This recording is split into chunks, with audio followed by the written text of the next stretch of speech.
Good morning. এই দেখো সকালবেলায় মেয়েকে নিয়ে গেলাম, দিয়ে এলাম। ও নাচ শিখতে যায় তো তো ওখানে দিয়ে আমি চলে এলাম। বাড়িতে এসে গাছ থেকে একটা এঁচড় পেড়ে নিয়ে এসেছিলাম, দিয়ে সেটাই কাটতে লেগে গেছি। ঘরে তরকারি কাটছে শাশুড়ি মা, আর আমি বাইরে বসে এঁচড়টা কেটে নিচ্ছি। এঁচড়টা তো একটু ধুয়ে ধুয়ে কাটতে হয়, জল লাগে বলে বাইরেই বসি কাটতে। তো ফ্রেন্ডস, তোমরা সবাই কেমন আছো? আশা করছি যে যেখান থেকে আমার ভিডিওটা দেখছো সবাই সুস্থ আছো, ভালো আছো। তো আমার ভিডিও কেমন লাগছে একটু ভিডিওগুলো দেখবেন, দেখে কমেন্ট করে জানাবেন। কমেন্ট পড়তে খুব ভালো লাগে। অবশ্যই অনেকেই কমেন্ট করে, আমি তাদের কমেন্ট পড়ি এবং উত্তরও দিই। তো আমারও খুব ভালো লাগে কমেন্ট পড়তে, আর ভালো ভালো কমেন্ট ফেলে কার না ভালো লাগে বলুন। তো আমি কাজ করি, কাজের ফাঁকে ফাঁকে একটু গল্পও করি। এক একদিন এক একটা বিষয় নিয়ে গল্প করি, যেদিন যেটা মাথায় আসে আমার গল্প করি। তো এই যে এইভাবে এঁচড়গুলো কেটে নিচ্ছি, সব আগে খোসাটা ছাড়িয়ে নিয়েছিলাম। তো তারপরে এঁচড় কাটার কি দেখাবো, সবাই তো জানে, কিন্তু যারা জানে না তাদের জন্য একটু বলে দিলাম। মধ্যিখানের শীটটা বাদ দিয়ে দিতে হয়, দিয়ে তারপরে যে যেমন পিস করবে সেরকম কেটে নিচ্ছি। এঁচড় কাটলাম বটে, কিন্তু আজকে এঁচড়টা ঠিক রান্না করব না, কারণ আজকে বিকেলে নেমন্তন্ন আছে একটা জন্মদিনের, আর কিছু মাছও আছে। তাহলে মাছটাই আগে করে নিই, ফ্রিজে আছে মাছগুলো ভাজা রাখা আছে, তো সেই জন্য আজকে মাছটাই করে নেবো। এঁচড়টা কেটে নিলাম, কেটে সেদ্ধ করে করে রেখে দেবো, ফ্রিজে রেখে দেবো। তো এদিকে জলখাবারের তরকারিটা করছি, ছোলার ডাল, জিরে আর শুকনো লঙ্কা ফোড়ন দিয়ে নিলাম। তো আজকে একটা বিষয় ভেবেছি, বিষয়টা হয়তো একটু দুঃখের হয়ে যাবে। কথাগুলো শুনলে হয়তো অনেকের দুঃখ হতে পারে, কষ্ট হতে পারে, তার জন্য আগে থাকতেই সরি চেয়ে নিচ্ছি। তো আজকে মাকে নিয়ে কিছু কথা বলবো। মা, তোমাকে খুব মিস করি, বিশেষ করে এই বিয়ের পর থেকে। তো আজকে মায়ের সম্বন্ধে কিছু কথা বলবো, তা শোনো, বলছি আর রান্না করি। তোমরাও রান্না দেখতে থাকো আর আমি বলতে থাকি। তো চলো শুরু করছি। যে মা, আজকে তোমাকে খুব মিস করি, কারণ এটা হচ্ছে একটা বিবাহিত মেয়ের তার মায়ের কাছে বলা কিছু মনের কথা। শোনো কি বলল, শুনলে তোমরাও কেঁদে ফেলবে। মা, আমি তোমাকে এখন খুব মিস করি। এখন আমার সকাল হয় ভোর 5টায় আর রাত শেষ হয় 12টায়। তখন মা, তোমাকে খুব মিস করি। সবাইকে গরম গরম খাবার খাওয়ানোর পর যখন আমি নিজেই ঠান্ডা খাবার খাই, তখন মা, তোমাকে খুব মিস করি। যখন কেউ অসুস্থ হয়ে পড়ে আর আমি দিন রাত তার সেবা করি, আর আমি যখন অসুস্থ হয়ে পড়ি আর তখন নিজের সেবা নিজেই করি, তখন মা, তোমাকে খুব মিস করি। সবার চাহিদা পূরণ করতে করতে যখন আমি নিজের চাহিদা পূরণ করতেই ভুলে যাই, যখন আমি নিজেকেই নিজে দেখতে ভুলে যাই, তখন মা, তোমাকে খুব মিস করি। এই গল্পটা প্রতিটা মেয়ের। আচ্ছা, বিয়ের আগে তো প্রতিটা ছেলেই বলে যে বিয়ের পর তোমাকে তোমার মায়ের কথা মনে পড়তে দেব না, কিন্তু সত্যি বলতে মায়ের অভাব কেউ পূর্ণ করতে পারে না। মা, তোমাকে এখন খুবই মিস করি। যাই হোক, এই জীবনে আর শান্তি হবে না। সত্যি কথা বলতে এটাই জীবন, সুখ দুঃখ, হাসি কান্না, শান্তি অশান্তি নিয়েই আমাদের জীবন। তো ইদানিং বেশি করেই আর কি সেই 12-13 বছর আগেকার মানে ঘটে যাওয়া সেই স্মৃতিগুলো, কথাগুলো যেগুলো কুয়াশার মতো ঝাপসা হয়ে গেছে, সেইগুলো ঠিক যেন বৃষ্টির পর সূর্য উঠলে যেরকম ঝলমলে হয়ে যায় আকাশ, সেই রকম স্মৃতিগুলোও আমার তেমনই হয়ে উঠছে। সেই রকম রোদের মতো ঝলমল করছে স্মৃতিগুলো।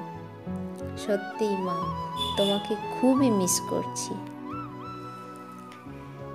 তো বন্ধুরা, আমি সুমি চলে এসেছি তোমাদের কাছে একটা নতুন ব্লগ নিয়ে। তো কেমন লাগলো আমার এই কথাগুলো একটু আমাকে জানিও। তো এই যে কাজ করছি সে তো তোমরা দেখতেই পাচ্ছ। এই দেখো, এখনও আমার টবে কিছু ধনেপাতা আছে, তো সেইগুলোই তুলে নিলাম জামা প্যান্ট মিলতে এসে। আর বেশি নেই, কয়েকটাই আছে মাত্র।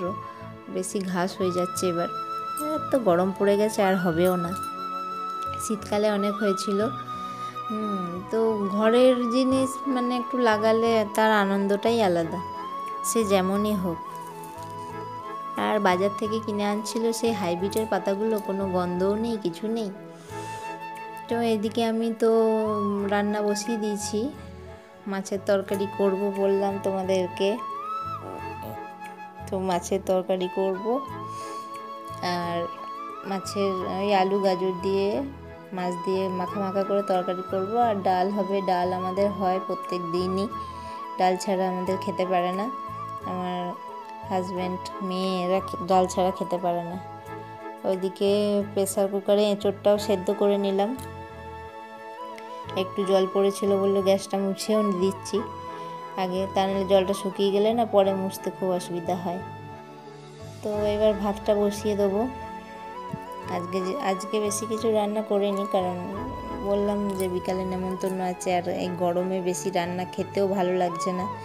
এতটাই গরম এখনই পড়ে গেল, এরপরে আরও গরম বাকি আছে। কি করব এত গরমে।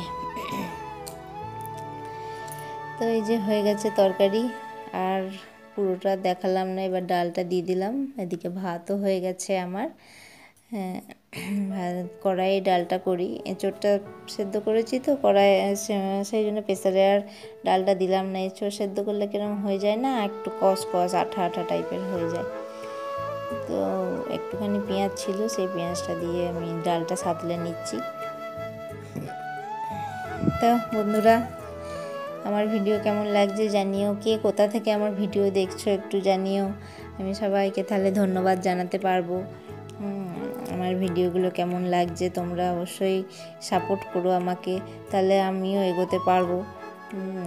অনেকেই মানে চ্যানেল খুলে আবার ইয়ে করে দিয়েছে, মানে ধৈর্য হারিয়ে ফেলে যে ও ভিউজ হচ্ছে না, দূর আর পারবো না। কিন্তু আমি এখনও মানে লেগে আছি, ধৈর্য হারাইনি।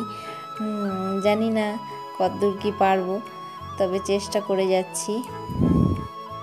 এই যে ডালটা সাঁতলে নিলাম।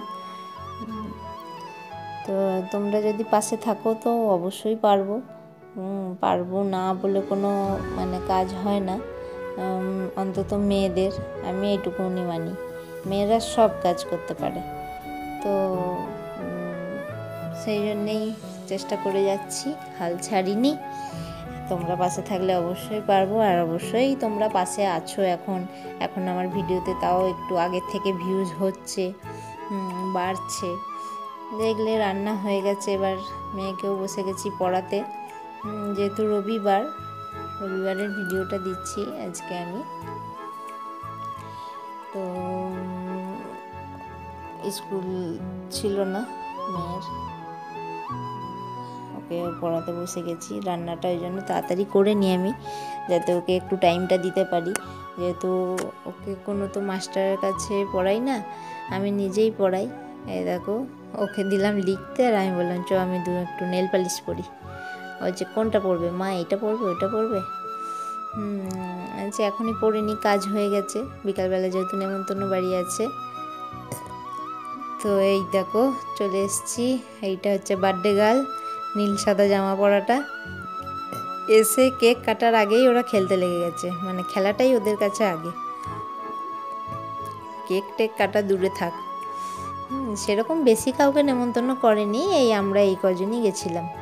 আমাদের মানে পাড়ার 3 জন, আমরা 3টে ফ্যামিলি গেছিলাম। এই কজনই আমরা মানে সবসময় আমাদের গ্রুপ, 4টে ফ্যামিলি নিয়ে একটা গ্রুপ। তো আর একজন ছিল না,